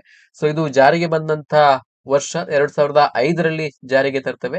ಸೊ ಇದರ ಪ್ರಮುಖವಾಗಿರುವಂತಹ ಉದ್ದೇಶ to reduce green house gas emission, ಹಸಿರುಮನೆ ಪರಿಣಾಮವನ್ನು ಉಂಟು ಮಾಡುವಂತಹ ಅನಿಲಗಳ ಬಳಕೆ, ಹೊರಸೂಸುವಿಕೆ ಮತ್ತು ಉತ್ಪಾದನೆಯನ್ನ ಕಡಿಮೆ ಮಾಡುವಂತದ್ದು ಇದರ ಪ್ರಮುಖವಾಗಿರುವಂತಹ ಉದ್ದೇಶ. ಹಾಗೆಯೇ 2015ರಲ್ಲಿ ನಾವು ಇನ್ನೊಂದು ಪ್ಯಾರಿಸ್ ಅಗ್ರಿಮೆಂಟ್ ಅಂತೇಳಿ ಮಾಡಿಕೊಳ್ತೇವೆ, ಪ್ಯಾರಿಸ್ ಒಪ್ಪಂದ ಅಂತೇಳಿ. ಸೊ ಇದರ ಪ್ರಮುಖವಾಗಿರುವಂತಹ ಉದ್ದೇಶ action against climate change and global warming, ಹವಾಮಾನ ಬದಲಾವಣೆಗೆ ಸಂಬಂಧಪಟ್ಟ ಹಾಗೆ ಹಾಗೂ ಜಾಗತಿಕ ತಾಪಮಾನ ಏರಿಕೆಗೆ ಸಂಬಂಧಪಟ್ಟ ಹಾಗೆ ನಾವು ಕ್ರಿಯಾ ಯೋಜನೆಗಳನ್ನ ಮಾಡಿಕೊಳ್ಳೋದಕ್ಕೋಸ್ಕರ ಈ ಒಂದು ಒಪ್ಪಂದವನ್ನ 2016ರಲ್ಲಿ ಮಾಡಿಕೊಳ್ಳಾಯಿತು. ಸೊ ಹಾಗೇನೆ ಇನ್ನೊಂದು ನಮ್ಮ ಭಾರತದ ಮುಖಾಂತರ ರೂಪುಗೊಂಡಂತಹ ಒಂದು ಒಕ್ಕೂಟ ಇಂಟರ್ನ್ಯಾಷನಲ್ ಸೋಲಾರ್ ಅಲಯನ್ಸ್ ಅಂತೇಳಿ ಕರಿತೇವೆ, ಅಂತಾರಾಷ್ಟ್ರೀಯ ಸೌರ ಒಕ್ಕೂಟ 2015ರಲ್ಲಿ ಪ್ರಧಾನಮಂತ್ರಿ ನರೇಂದ್ರ ಮೋದಿ ಅವರು ಈ ಒಂದು ಒಕ್ಕೂಟವನ್ನ ಘೋಷಿಸ್ತಾರೆ. ಸೊ ಇದರ ಪ್ರಮುಖವಾಗಿರುವಂತಹ ಉದ್ದೇಶ to encourage solar energy, so ನವೀಕರಿಸಬಹುದಾದಂತಹ ಇಂಧನ ಶಕ್ತಿಯ ಬಳಕೆಗೆ ಪ್ರೇರೇಪಣೆಯನ್ನ ಕೊಡುವಂತದ್ದು, ಪ್ರೋತ್ಸಾಹವನ್ನ ಕೊಡುವಂತದ್ದು. ಈ ಒಪ್ಪಂದಕ್ಕೆ ಒಟ್ಟು 20 ಸದಸ್ಯ ರಾಷ್ಟ್ರಗಳು ಪ್ರಾರಂಭದಲ್ಲಿ ಸೇರ್ಪಡೆ ಆಗ್ತವೆ. ಸೊ ಬಳಿಕ ಹಲವು ರಾಷ್ಟ್ರಗಳು ಈ ಒಂದು ಒಕ್ಕೂಟಕ್ಕೆ ಸೇರ್ಪಡೆ ಆಗಿದ್ದಾವೆ. ಸೊ ಇದರ ಪ್ರಮುಖವಾಗಿರುವಂತಹ ಉದ್ದೇಶ ಇದೆ ಸೌರಶಕ್ತಿಯ ಬಳಕೆಗೆ ಹೆಚ್ಚಿನ ಪ್ರೋತ್ಸಾಹವನ್ನು ಕೊಡುವಂತದ್ದು, ಅದಕ್ಕೆ ಸಂಬಂಧಪಟ್ಟ ಹಾಗೆ ಸರ್ಕಾರದ ಕಾರ್ಯಸೂಚಿಗಳನ್ನ, ಸರ್ಕಾರ ಯೋಜನೆಗಳನ್ನ ಮಾಡುವಂತದ್ದು. ಇದು ಪ್ರಮುಖವಾಗಿರುವಂತಹ ವಿಚಾರ. ನೀವು ಪರಿಸರ ಒಪ್ಪಂದಕ್ಕೆ ಸಂಬಂಧಪಟ್ಟಾಗೆ ಇವಿಷ್ಟನ್ನ ನೋಡಿಕೊಂಡ್ರೆ ಸಾಕು. ಸೊ ನೆಕ್ಸ್ಟ್ ಇದಕ್ಕೆ ಸಂಬಂಧಪಟ್ಟಾಗೆ ಕೇಳಬಹುದಾದಂತಹ ಹಾಗೂ ಈ ಹಿಂದೆ ನಡೆದಂತಹ ಕೆಸೆಟ್ ಪರೀಕ್ಷೆ, ಯುಜಿಸಿ ನೆಟ್ ಪರೀಕ್ಷೆಯಲ್ಲಿ ಕೇಳಿದಂತಹ ಪ್ರಶ್ನೆಗಳ ಬಗ್ಗೆ ನಾವು ಒಂದಷ್ಟು ಗಮನ ಹರಿಸುವುದಾದ್ರೆ ನೋಡಿ, when the Montreal protocol enacted, Montreal protocol ಜಾರಿಗೆ ಬಂದಂತಹ ವರ್ಷ. ಸೊ ನೋಡಿ, ಮಾಂಟ್ರಿಯಲ್ ಶಿಷ್ಟಾಚಾರ 1987ರಲ್ಲಿ ಕೆನಡಾದ ಮಾಂಟ್ರಿಯಲ್ ಪಟ್ಟಣದಲ್ಲಿ ನಡೆಯುತ್ತದೆ. 1987ರಲ್ಲಿ ಕೆನಡಾದ ಮಾಂಟ್ರಿಯಲ್ ಪಟ್ಟಣದಲ್ಲಿ ನಡೆಯುವಂತದ್ದು, ಮಾಂಟ್ರಿಯಲ್ ಅನ್ನುವಂತ ನಗರದಲ್ಲಿ ನಡೀತದೆ. ಸೊ ಇದರ ಪ್ರಮುಖವಾಗಿರುವಂತಹ ಉದ್ದೇಶ ಓಝೋನ್ ಪದರವನ್ನ ಕ್ಷೀಣಿಸುವಂತಹ ರಾಸಾಯನಿಕಗಳ ಬಳಕೆಯನ್ನ ಕಡಿಮೆ ಮಾಡುವಂತದ್ದು. ಇದು ಜಾರಿಗೆ ಬಂದಂತದ್ದು, ಇಲ್ಲಿ ಪ್ರಶ್ನೆ ಕೇಳಿದರೆ in which year the Montreal protocol was enacted, 1989ರಲ್ಲಿ ಈ ಒಂದು ಒಪ್ಪಂದ ಜಾರಿಗೆ ಬಂತು. ಸೊ ನೀವು ಇಲ್ಲಿ ಎರಡನ್ನ ಕೂಡ ನೆನಪಿನಲ್ಲಿ ಇಟ್ಕೊಳ್ಬೇಕು, ಯಾವ ವರ್ಷದಲ್ಲಿ ಘೋಷಣೆಯನ್ನ ಮಾಡಿಕೊಳ್ಳಾಯಿತು ಅಥವಾ ಒಪ್ಪಂದವನ್ನ ಮಾಡಿಕೊಳ್ಳಾಯಿತು ಹಾಗೂ ಯಾವ ವರ್ಷದಲ್ಲಿ ಜಾರಿಗೆ ಬಂತು ಅಂತೇಳಿ. 1987ರಲ್ಲಿ ಒಪ್ಪಂದವನ್ನ ಮಾಡಿಕೊಂಡು 1989ರಲ್ಲಿ ಈ ಒಪ್ಪಂದ ಜಾರಿಗೆ ಬಂತು. ನೆಕ್ಸ್ಟ್ ಕ್ವಶನ್ ಅನ್ನ ನೋಡಿ, the Montreal protocol relates to the following. Montreal protocol ಯಾವುದಕ್ಕೆ ಸಂಬಂಧಪಟ್ಟಿದೆ ಅಂತೇಳಿ ಈಗಾಗಲೇ ಹೇಳಿದ್ದೇನೆ. ಮಾಂಟ್ರಿಯಲ್ ಪ್ರೋಟೋಕಾಲ್ ಅನ್ನು ನಾವು ಮಾಡಿಕೊಂಡಿರುವಂತಹ ಉದ್ದೇಶ ಓಝೋನ್ ಪದರದ ಸಂರಕ್ಷಣೆಗಾಗಿ, to protect ozone layer. Option C ಸರಿಯಾದಂತ ಉತ್ತರ. ಮುಂದಿನ ಪ್ರಶ್ನೆಯನ್ನು ನೋಡಿ, ರಿಯೋ ಸಮ್ಮಿಟ್ 1992 ಹೆಲ್ಡ್ ಇನ್.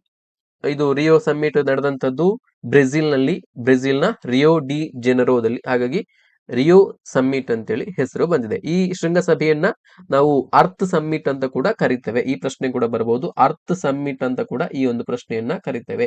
ಪೃಥ್ವಿ ಶೃಂಗಸಭೆ ಅಂತೇಳಿ ಕರಿತೇವೆ, ಹಾಗಾಗಿ ಇದನ್ನು ಕೂಡ ನೆನಪಿನಲ್ಲಿ ಇಟ್ಕೊಳ್ಳಿ. Next, Kyoto protocol is related to. So Kyoto protocol ಯಾವುದಕ್ಕೆ ಸಂಬಂಧಪಟ್ಟಿದೆ ಅಂತೇಳಿ. ಕ್ಯೋಟೋ ಪ್ರೋಟೋಕಾಲ್ ಯಾವುದಕ್ಕೆ ಸಂಬಂಧಪಟ್ಟಿದೆ ಅಂತ ಹೇಳಿದ್ರೆ, ಕ್ಯೋಟೋ ಪ್ರೋಟೋಕಾಲ್ ಗ್ರೀನ್ ಹೌಸ್ ಗ್ಯಾಸ್ ಎಮಿಷನ್ಗೆ ಸಂಬಂಧಪಟ್ಟಿದೆ. ಗ್ರೀನ್ ಹೌಸ್ ಗ್ಯಾಸ್ ಅಥವಾ ಹಸಿರು ಮನೆ ಅನಿಲಗಳ ಹೊರಸೂಸುವಿಕೆ ಮತ್ತು ಉತ್ಪಾದನೆಯನ್ನ ಕಡಿಮೆ ಮಾಡುವಂತ ಉದ್ದೇಶವನ್ನ ಹೊಂದಿದೆ. ಹಾಗಾಗಿ ಇದಕ್ಕೆ ಸರಿಯಾದಂತ ಉತ್ತರ green house gas emission, option A. So Kyoto protocol ಅನ್ನು 1997ರಲ್ಲಿ ಮಾಡಿಕೊಂಡಂತದ್ದು. ಜಪಾನ್ನ ಕ್ಯೋಟೋ ನಗರದಲ್ಲಿ ನಡೆದಂತ ಒಪ್ಪಂದ ಆಗಿರೋದ್ರಿಂದ ಇದನ್ನ ಕ್ಯೋಟೋ ಪ್ರೋಟೋಕಾಲ್ ಅಂತೇಳಿ ಕರಿತೇವೆ, 1997ರಲ್ಲಿ. Next, when the international solar alliance was announced. ಅಂತಾರಾಷ್ಟ್ರೀಯ ಸೌರ ಒಕ್ಕೂಟವನ್ನ ಯಾವಾಗ ಘೋಷಿಸಲಾಯಿತು ಅಂತೇಳಿ ಕೇಳಿದರೆ, ಸೊ ಅಂತಾರಾಷ್ಟ್ರೀಯ ಸೌರ ಒಕ್ಕೂಟವನ್ನ 2015 ನವೆಂಬರ್ 30ರಂದು ಭಾರತದ ಪ್ರಧಾನಮಂತ್ರಿ ನರೇಂದ್ರ ಮೋದಿಯವರು ಘೋಷಣೆಯನ್ನ ಮಾಡ್ತಾರೆ. ಇದರ ಕೇಂದ್ರ ಕಚೇರಿ ನಮ್ಮ ದೇಶದಲ್ಲೇ ಇದೆ, ಹರಿಯಾಣದ ಗುರ್ಗಾಂವ್ನಲ್ಲಿ ಇದೆ. Next, the main aim of the Paris agreement. So ಈ ಪ್ಯಾರಿಸ್ ಒಪ್ಪಂದದ ಪ್ರಮುಖವಾಗಿರುವಂತಹ ನಿಲುವು ಅಥವಾ ಗುರಿ ಏನಾಗಿತ್ತು ಅಂತೇಳಿ. ಸೊ ಇಲ್ಲಿ ಆಯ್ಕೆಗಳನ್ನು ನೋಡಿ. ಟು ಎಲಿಮಿನೇಟ್ ನ್ಯೂಕ್ಲಿಯರ್ ವೆಪನ್ಸ್ ಅಲ್ಲ, ಟು ರೆಡ್ಯೂಸ್ ಪಾವರ್ಟಿ ಅಲ್ಲ, to restrict global warming below 2 degree Celsius and pursue efforts to limit it to 1.5 degree Celsius. So ಜಾಗತಿಕವಾಗಿ ಈ ಜಾಗತಿಕ ತಾಪಮಾನದ ಏರಿಕೆಯನ್ನ ಈ ಶತಮಾನದ ಒಳಗಡೆ, ಈ ಶತಮಾನಕ್ಕೆ ನಾವು 2 ಡಿಗ್ರಿಗಿಂತ ಹೆಚ್ಚು ಹೋಗದ ಹಾಗೆ, ಅದು ಕ್ರಾಸ್ ಆಗದ ಹಾಗೆ ನಾವು ನೋಡಿಕೊಳ್ಳಬೇಕು. ಅಷ್ಟಕ್ಕೆ ನಾವು ಫಿಕ್ಸ್ ಮಾಡಬೇಕು. ಸಾಧ್ಯ ಇನ್ ಕೇಸ್ ಸಾಧ್ಯ ಆದ್ರೆ ಅದನ್ನ ನಾವು 1.5 ಡಿಗ್ರಿ ಸೆಲ್ಸಿಯಸ್ಗೆ, 1.5 ಡಿಗ್ರಿ ಸೆಲ್ಸಿಯಸ್ಗೆ ನಾವು ಇಳಿಸಬೇಕು. ಅದರ ಒಳಗಡೆ ನಾವು ಮೇಂಟೈನ್ ಮಾಡಬೇಕು. ಅದಕ್ಕಿಂತ ಹೆಚ್ಚು ಜಾಗತಿಕ ತಾಪಮಾನ ಏರಿಕೆ ಆಗದ ಹಾಗೆ ನಾವು ನೋಡಿಕೊಳ್ಳಬೇಕು ಅಂತೇಳಿ. ಸೊ ಪ್ರತಿ ಶತಮಾನ ಕಳೆದ ಹಾಗೆ ಈ ಜಾಗತಿಕ ತಾಪಮಾನ, ಎವರೇಜ್ ಗ್ಲೋಬಲ್ ಟೆಂಪರೇಚರ್ ರೈಸ್ ಆಗ್ತಾನೆ ಇದೆ. ಹಾಗಾಗಿ ಈ ಒಂದು ಗ್ಲೋಬಲ್ ವಾರ್ಮಿಂಗ್ ನ ಟೆಂಪರೇಚರ್ 2 ಡಿಗ್ರಿ ಸೆಲ್ಸಿಯಸ್ ಜಾಸ್ತಿ ಅದಕ್ಕಿಂತ ಜಾಸ್ತಿ ಆಗದಾಗಿ ನಾವು ನೋಡಿಕೊಳ್ಬೇಕು ಈ ಶತಮಾನದ ಒಳಗಡೆ. ಅಷ್ಟನ್ನ ಮೀರಬಾರದು ಅನ್ನುವ ದೃಷ್ಟಿಯಿಂದ ಈ ಪ್ಯಾರಿಸ್ ಒಪ್ಪಂದವನ್ನು ನಾವು ಮಾಡಿಕೊಳ್ತೇವೆ. ಹಾಗಾಗಿ ಇದಕ್ಕೆ ಸರಿಯಾದಂತ ಉತ್ತರ ಆಪ್ಷನ್ ಸಿ. ನೆಕ್ಸ್ಟ್ ಕ್ವಶನ್ ಅನ್ನ ನೋಡಿ. Which international organisation facilitated the Paris agreement. So Paris ಒಪ್ಪಂದಕ್ಕೆ ಸಹಭಾಗಿತ್ವವನ್ನು ನೀಡಿದಂತಹ ಅಂತಾರಾಷ್ಟ್ರೀಯ ಸಂಸ್ಥೆ ಯಾವುದು ಅಂತೇಳಿ ಕೇಳಿದರೆ, ಇದಕ್ಕೆ ಸರಿಯಾದಂತಹ ಉತ್ತರ option B, United Nations framework convention on climate change, UNFCCC ಅಂತೇಳಿ. ಇದು ಈ ಒಂದು ಅಂತಾರಾಷ್ಟ್ರೀಯ ಸಂಸ್ಥೆ ಈ ಪ್ಯಾರಿಸ್ ಒಪ್ಪಂದಕ್ಕೆ ಸಹಭಾಗಿತ್ವವನ್ನು ನೀಡ್ತದೆ. ಹಾಗಾಗಿ ಆಪ್ಷನ್ ಬಿ ಇದಕ್ಕೆ ಸರಿಯಾದಂತ ಉತ್ತರ. ನೆಕ್ಸ್ಟ್ ಕ್ವಶನ್ ಅನ್ನ ನೋಡಿ. Paris agreement entered in to force. Paris ಒಪ್ಪಂದ ಜಾರಿಗೆ ಬಂದಂತ ವರ್ಷ. ಪ್ಯಾರಿಸ್ ಒಪ್ಪಂದ ಯಾವಾಗ ಜಾರಿಗೆ ಬಂತು ಅಂತ ಹೇಳಿದ್ರೆ, ನವೆಂಬರ್ 4, 2016ರಲ್ಲಿ ಪ್ಯಾರಿಸ್ ಒಪ್ಪಂದ ಅಧಿಕೃತವಾಗಿ ಜಾರಿಗೆ ಬಂತು. ಮುಂದಿನ ಪ್ರಶ್ನೆಯನ್ನ ನೋಡಿ. One of the major objectives of the Paris agreement is to. So Paris ಒಪ್ಪಂದದ ಪ್ರಮುಖವಾಗಿರುವಂತಹ ಧ್ಯೇಯ ಏನು ಅಂತೇಳಿ. ಇಲ್ಲಿ ಆಯ್ಕೆಗಳನ್ನ ನೋಡಿ.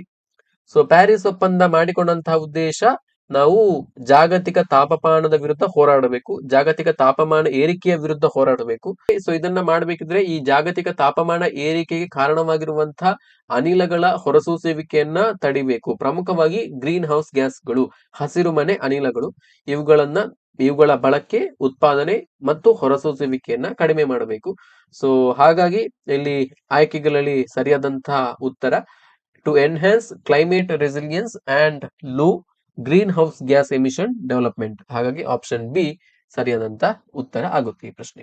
ಸೊ ಮುಂದಿನ ಪ್ರಶ್ನೆಯನ್ನು ನೋಡಿ. Which of the following substances are controlled under the Montreal protocol. So Montreal ಶಿಷ್ಟಾಚಾರದ ಪ್ರಕಾರ ಈ ಕೆಳಗಿನ ಯಾವ ರಾಸಾಯನಿಕ ಸಂಯುಕ್ತಗಳ ಬಳಕೆಗೆ ನಿರ್ಬಂಧವನ್ನ ಹೇರಲಾಗಿದೆ, ಈ ರಾಸಾಯನಿಕಗಳ ಬಳಕೆಯನ್ನ ಮಿತಿಗೊಳಿಸಿದೆ ಅಂತೇಳಿ. ಇಲ್ಲಿ ಕೊಟ್ಟಿರುವಂತಹ ಆಯ್ಕೆಗಳನ್ನ ನೋಡಿ. Chlorofluorocarbons, hydrofluorocarbons, nitrous oxide, carbon dioxide. So ನಾವು ಇಲ್ಲಿ ಪ್ರಮುಖವಾಗಿ ನೋಡಬೇಕು ಮಾಂಟ್ರಿಯಲ್ ಪ್ರೋಟೋಕಾಲ್ ಅಥವಾ ಮಾಂಟ್ರಿಯಲ್ ಶಿಷ್ಟಾಚಾರವನ್ನ ನಾವು ಮಾಡಿಕೊಂಡಿರುವಂತಹ ಉದ್ದೇಶ ಹಸಿರು ಮನೆ ಪರಿಣಾಮವನ್ನ ಉಂಟು ಮಾಡುವಂತಹ ಅನಿಲಗಳ ಉತ್ಪಾದನೆ, ಬಳಕೆ ಮತ್ತು ಹೊರಸೂಸುವಿಕೆಯನ್ನ ತಡೆಗಟ್ಟುವಂಥದ್ದು. ಸೊ ಹಾಗಾಗಿ ಇಲ್ಲಿ ಕೊಟ್ಟಿರುವಂತಹ ಎಲ್ಲಾ ರಾಸಾಯನಿಕ ಸಂಯುಕ್ತಗಳು ಕೂಡ ಇವು ಹಸಿರು ಮನೆ ಪರಿಣಾಮವನ್ನ ಉಂಟು ಮಾಡುವಂತಹ ಅನಿಲಗಳು ಆಗಿರ್ತವೆ. ಹಾಗಾಗಿ ಈ ಎಲ್ಲಾ ಅನಿಲಗಳ ಬಳಕೆಯನ್ನ ಈ ಒಪ್ಪಂದ ಮಿತಿಗೊಳಿಸಿದೆ. ಹಾಗಾಗಿ ಇಲ್ಲಿ ಆಯ್ಕೆ ಎಲ್ಲವೂ ಕೂಡ ಆಗ್ತದೆ, all of the above. Next ನೋಡಿ. Which international organisation oversees the implementation of Montreal protocol. So ಈ ಮಾಂಟ್ರಿಯಲ್ ಶಿಷ್ಟಾಚಾರದ ಜಾರಿಯನ್ನ ಮೇಲುಸ್ತುವಾರಿ ಮಾಡುವಂತಹ ಅಂತಾರಾಷ್ಟ್ರೀಯ ಸಂಸ್ಥೆ ಯಾವುದು ಅಂತೇಳಿ ಕೇಳಿದರೆ ಆಯ್ಕೆಗಳನ್ನ ಕೊಟ್ಟಿದ್ದಾರೆ. WHO, UNEP, UNDP and FAO.